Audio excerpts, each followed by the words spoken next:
Sobreviventes em Livros, desejo que esteja tudo bem com vocês. E hoje nós vamos falar sobre Jorge Amado, um dos grandes nomes da literatura brasileira, enormemente famoso, muito além das fronteiras do Brasil, cujos textos, ao longo dos anos, têm recebido inúmeras adaptações de sucesso para televisão, cinema e teatro, que se tornaram tão célebres como os livros em si. Hoje, nós vamos navegar pela vastíssima obra do escritor mestre brasileiro, porta-voz da cultura brasileira, para retirar da estante algumas das suas melhores histórias que já foram adaptadas para a televisão. Mas antes, vocês já sabem, vocês vão se inscrever no canal, curtir o trabalho da gente, comentar e compartilhar o vídeo com seus filhos, familiares e amigos, sem se esquecer de ativar o sininho para receber as notificações, que também vocês vão buscar o conteúdo no Instagram Sobrevivência em Livros. Não esquece do arroba, hein?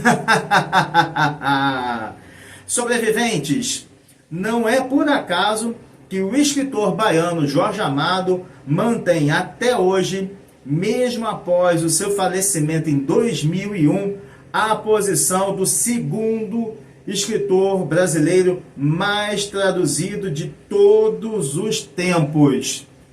O único na frente é Paulo Coelho. E vocês sabem quem é o terceiro? 3, 2, 1, ele mesmo, Machado de Assis. Para quem não está familiarizado com Jorge Amado, o escritor nasceu em 1912 na cidade de Itabuna, localizada a cerca de 426 quilômetros de Salvador. Após um surto de varíola, o seu pai, plantador de cacau, se muda para Ilhéus com a esposa e os 4 filhos. É nessa cidade que Jorge Amado passa a sua infância, que servirá de inspiração para os seus futuros romances, claro. E com 14 anos ele decide colaborar com jornais e fundar a Academia dos Rebeldes, um grupo de jovens que desejava renovar a literatura da Bahia.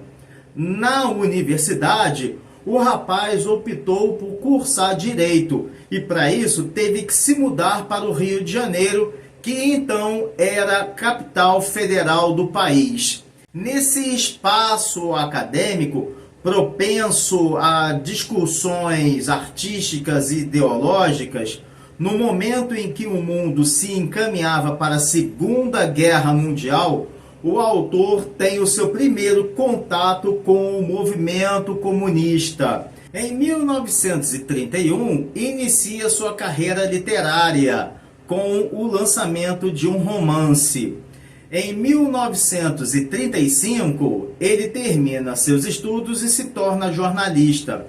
Influenciado pelo contexto histórico da época, Jorge Amado se aventurou pela política e, em março de 1936, foi preso por ser militante comunista pelo governo do ditador Getúlio Vargas. Entre 1941 e 1942, ele busca exílio na Argentina e no Uruguai. De volta ao Brasil, Jorge Amado é eleito em 1945 deputado federal pelo estado de São Paulo, com o apoio do Partido Comunista Brasileiro, PCB. Em 1947, o PCB é declarado ilegal e todos os seus membros passam a ser perseguidos. Inclusive, o escritor, que se vê obrigado a partir para a França, onde ele vive até 1950, de onde é expulso. Então, ele resolve, aproveitando que está na Europa, passar a cortina de ferro e se mudar para Praga, na então Tchecoslováquia. Aí ele tem, abrindo um parênteses aqui, aí ele tem contato com o que de fato era o comunismo. Foi um choque, porque ele sai daquilo que é utópico, daquilo que acontece na América Latina, daquele romantismo todo em relação ao comunismo, e se depara com o caos que realmente foi o comunismo nesses países satélites da então União Soviética.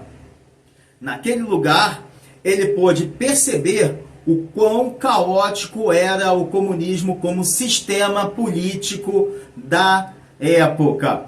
Países que até hoje não conseguiram se reestruturar economicamente. Inclusive, o leste da Alemanha, que pertencia à União Soviética, que até hoje é uma contrabalança, um contrapeso na economia da Alemanha. E é por isso também que países como Ucrânia, que sofreram ataques da Rússia atual, porque querem fazer parte da OTAN, querem fazer parte da União Europeia, para se reerguerem economicamente, como aconteceu com a Polônia há alguns anos atrás.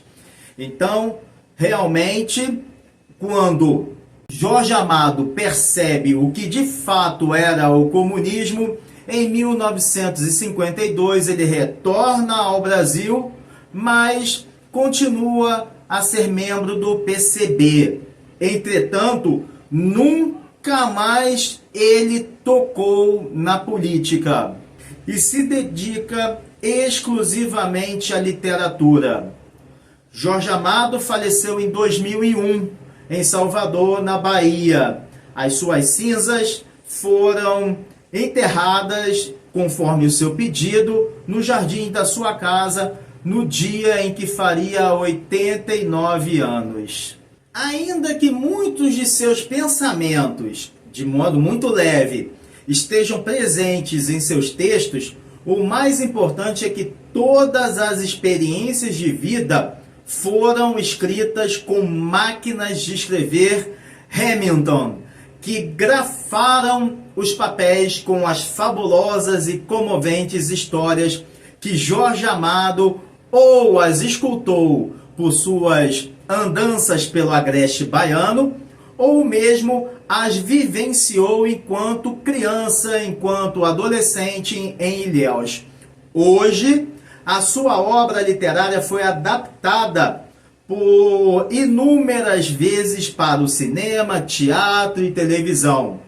No Brasil, em Portugal, a telenovela Gabriela Cravo e Canela, inspirada no livro, obteve sucesso retumbante. Pessoal, a cultura baiana e, por extensão, a cultura brasileira devem imensamente a Jorge Amado por tê-las explorado em seus livros, com vários tipos, com várias personagens mais comuns, folclóricas do agreste, como os coronéis, ou melhor, os coroné das cidades interioranas que manipulavam as eleições, o dono do bar que vendia bebida e sabia de tudo que se passava ao redor, sem se expor, só ouvindo o papo dos bêbados, a cafetina dona do bordel, frequentado pelo coroné e seus partidários, a jovem prostituta favorita do coroné, a garota fogosa e com a qual todos queriam se casar, mas seu pai severo brandia a faca contra os pretendentes, a esposa típica que lavava, passava, cozinhava, arrumava a casa e dizia: Você conhece seu pai, é melhor não aborrecer ele. A mãe de santo procurada à noite, quase de madrugada, por aqueles que desejavam conselhos amorosos, domésticos e políticos. O padre que mandava e desmandava mais do que o próprio coroné. O jornalista ameaçado por divulgar verdades da política do município. Enfim, todas essas personagens e assuntos, desde a corrupção e sem se esquecer também da gastronomia baiana, mereceram linhas nos livros de Jorge Amado. Sobreviventes, após pensar bastante dentro de uma obra literária com 49 livros traduzidos para 80 países e 49 idiomas que receberam ao longo dos anos incontáveis prêmios nacionais e internacionais, mesmo sabendo que vocês poderão ou não concordar com a minha lista escolhida, ousei destacar 5 livros do escritor eleito para a Academia Brasileira de Letras em 1961. O meu critério principal é que o texto tivesse sido adaptado para novelas de televisão, cinema, teatro, e que fossem os mais famosos, os mais relevantes, e que tivessem também sido exibidas tanto, evidentemente, no Brasil, como em Portugal, em Angola, em Moçambique, em Cabo Verde, além de lugares absolutamente remotos como China, Japão, Coreia do Sul, Polônia, Rússia, além dos mais óbvios como Inglaterra, Estados Unidos, México e Argentina. Então, vamos ao primeiro livro, que é Capitães de Areia, o mais vendido de toda a obra de Jorge Amado no mundo inteiro. Isso mesmo, supera Tieta do Agreste e Gabriela Cravo e Canela. Essa obra foi publicada em 1937 e teve a sua primeira edição apreendida e queimada em praça pública pelas autoridades da ditadura getulista do Estado Novo. Mesmo com mais de 80 anos, o texto ainda se mantém muito atual.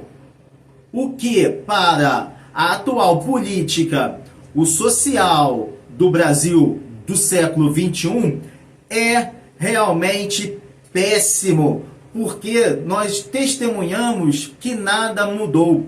Um texto de 1937 refletia situações que quase 100 anos depois ainda existem.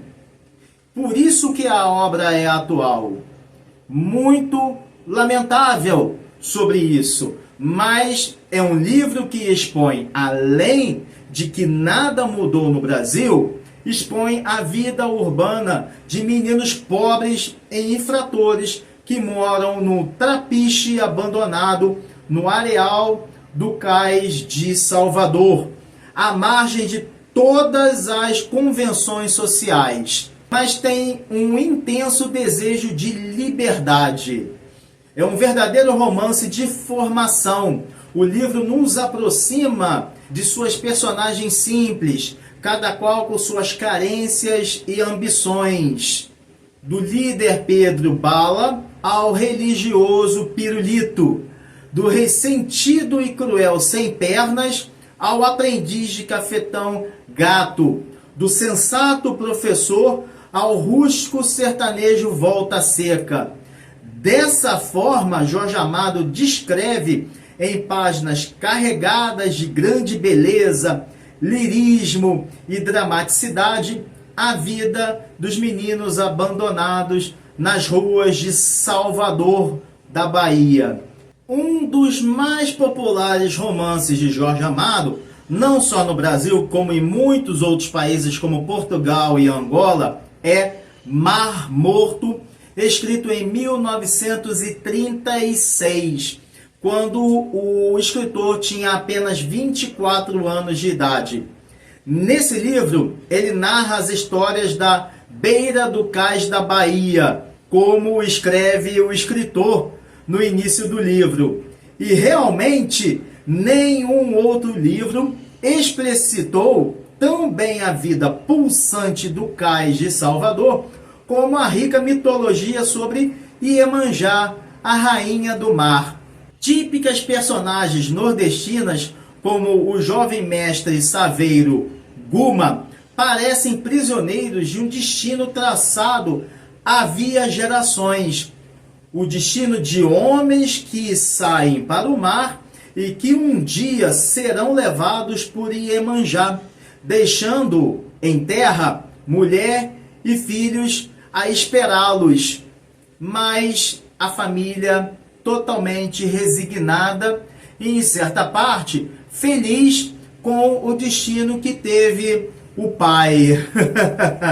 Também nesse mundo aparentemente parado no tempo, surgem pessoas de fora, como o médico Rodrigo e a professora Dulce, que tentam despertar a consciência das pessoas do cais contra o marasmo e a opressão vividas, impostas pelos políticos e pela própria cultura regional. É nesse contraste entre o tempo do mito e o da história que transborda Mar Morto, um romance de grande impacto lírico, que narra histórias de velhos marinheiros, de mestres saveiros, de pretos tatuados, de malandros que contam e cantam essas histórias da beira do cais da Bahia.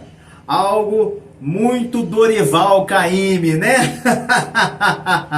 Sobre essa obra, Jorge Amado dizia que o povo de Iemanjá tem muito a contar.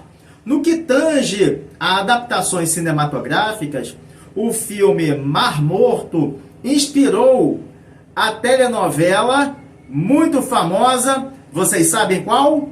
Vocês sabem qual? Porto dos Milagres, um retumbante sucesso de 2001, produzida e transmitida por uma rede de televisão muito famosa do Brasil, a Vênus Platinada. Um dos maiores sucessos de Jorge Amado é Tieta do Agreste. Eu tenho certeza que quando vocês ouvem falar de Tieta do Agreste, logo vem a musiquinha de abertura da novela. Esta narrativa mostra a história da fogosa pastora de cabras e muito namoradora, a adolescente Tieta. Sua irmã mais velha, vocês se lembram da irmã mais velha dela? Puritana, beata, reprimida. Perpétua. Perpétua tinha inveja das aventuras eróticas da própria irmã e se vinga contando ao severo pai o comportamento de Tieta, que sofre uma tremenda surra pelo pai, que, enquanto batia na garota, se dizia humilhado pela filha e a expulsa da fictícia cidade Santana do Agreste, no sertão da Bahia. E sem ter como ficar na cidade, Tieta passa 25 anos em São Paulo, trabalhando como meretriz, e economiza dinheiro, faz fortuna e passa a administrar o seu próprio bordel de luxo, exclusivo para clientes como políticos e empresários.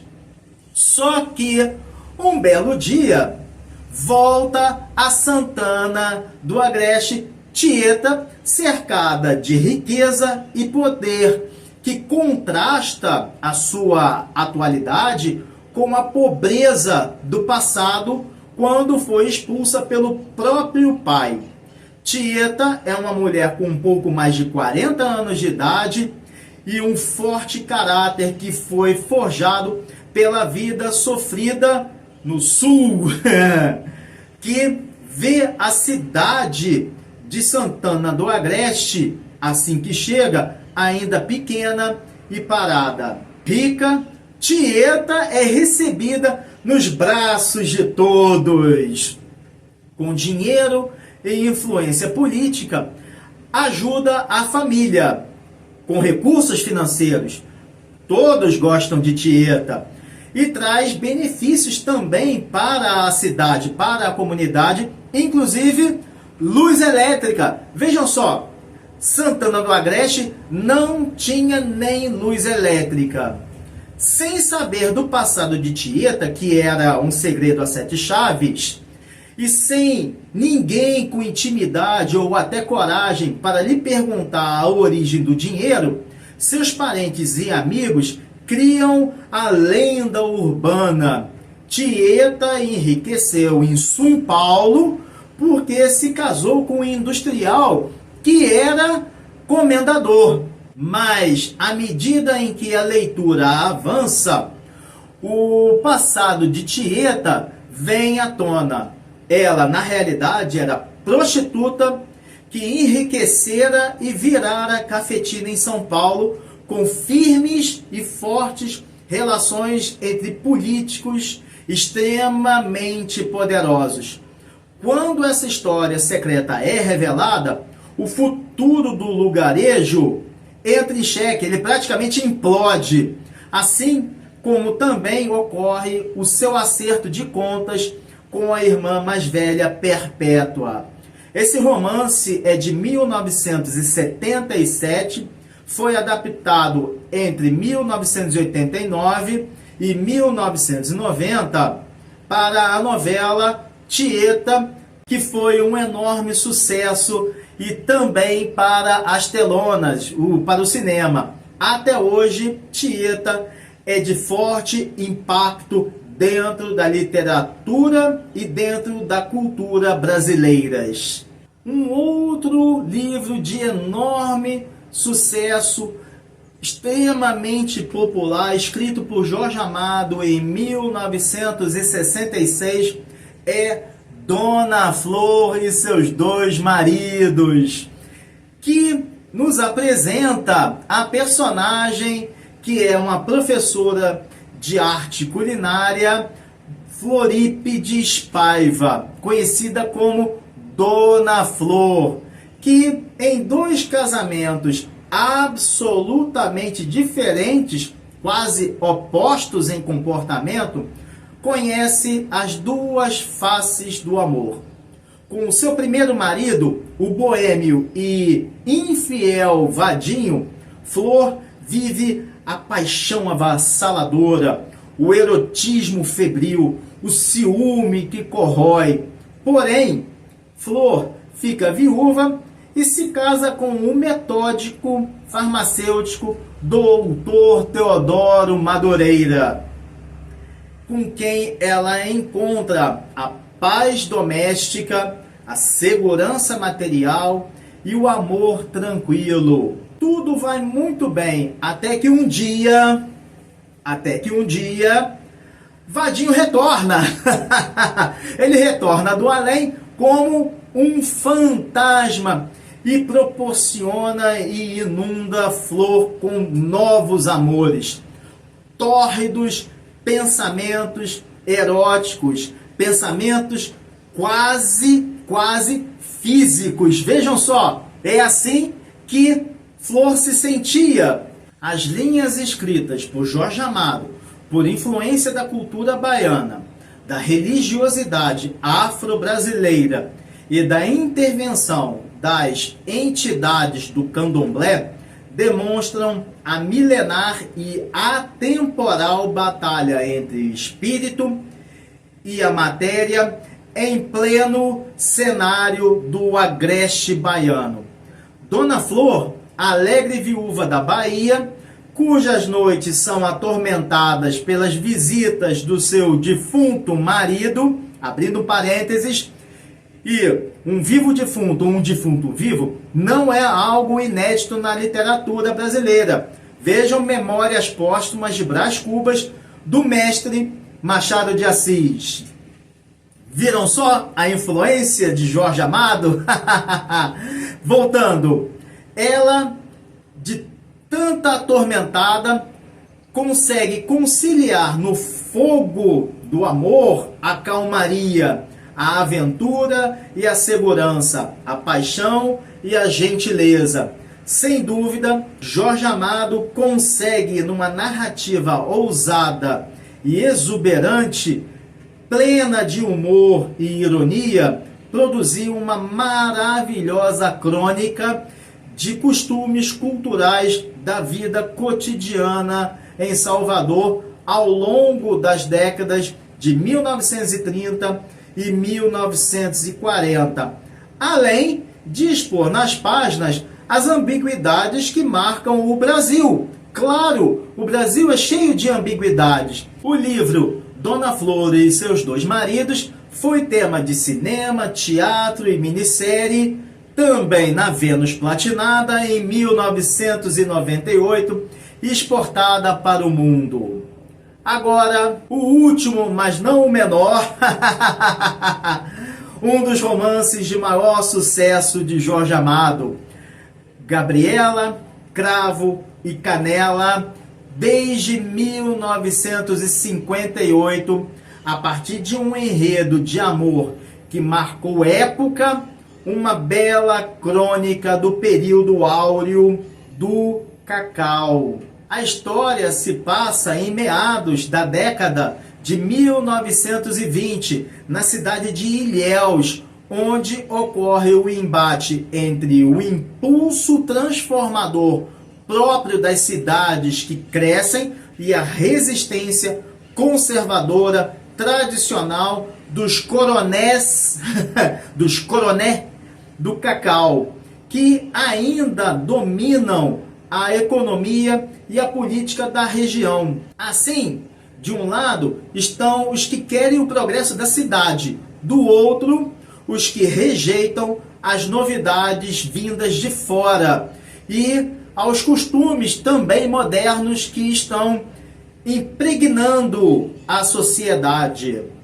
Esse é um verdadeiro paradoxo entre a luta pela modernização de uma cidade que se desenvolve graças às exportações do cacau, um símbolo da monocultura tradicional das fazendas do Nordeste.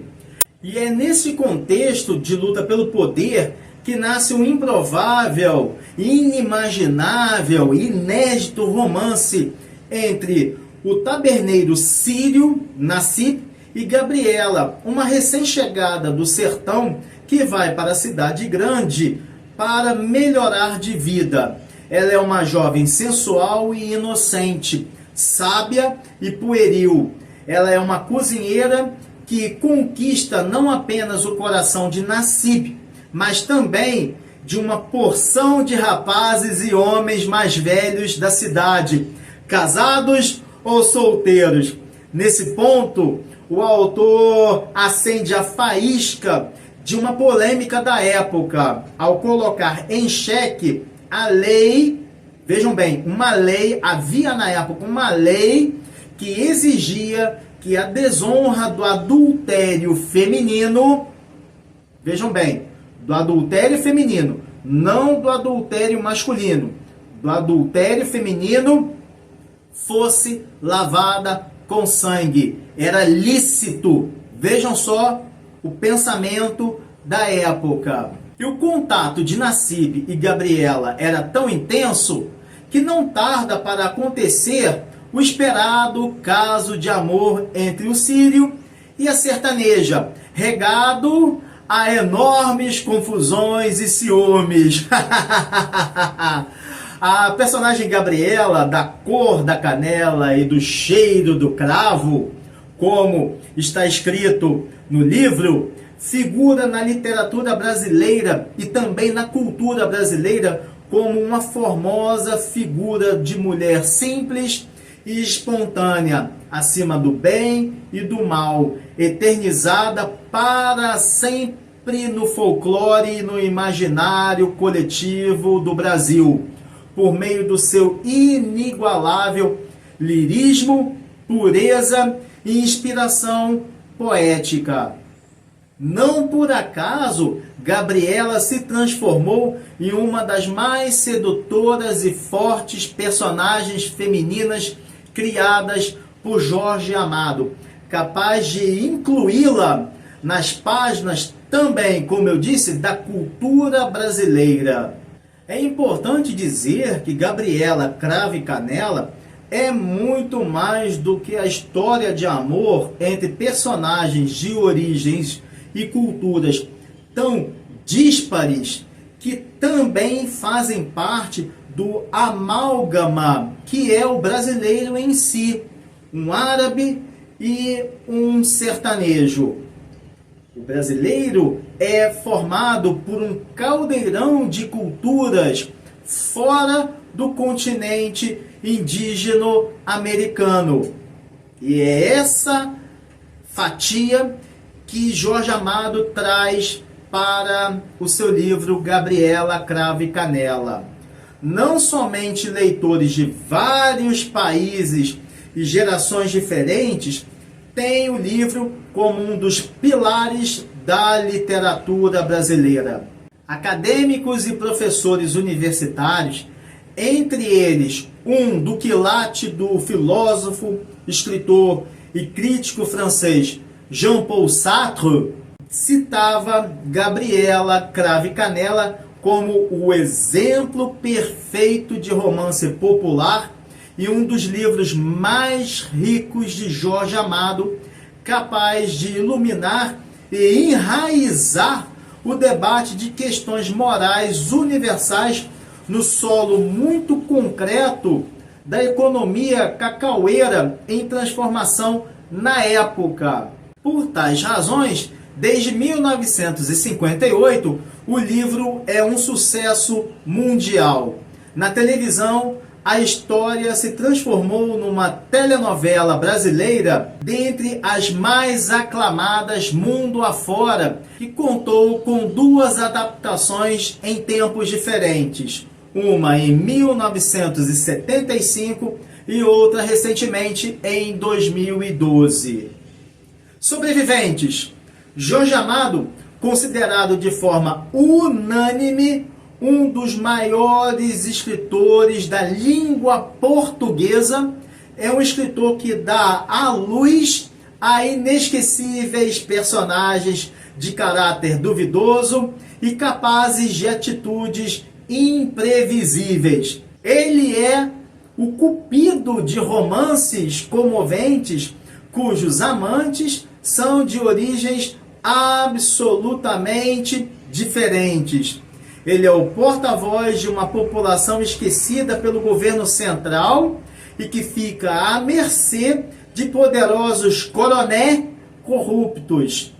E é o embaixador das culturas baiana e brasileira, tão únicas, com seus sincretismos religiosos, suas idiosincrasias comportamentais e regionalismos tão herméticos que colocam o autor, sem dúvida, no altar dos grandes escritores da história da literatura universal. Eis as sugestões de leitura de livros de Jorge Amado. Bem, isso é tudo, pessoal. Desejo saúde, paz, harmonia, leveza e uma semana de presença divina a todos. Um forte abraço e valeu!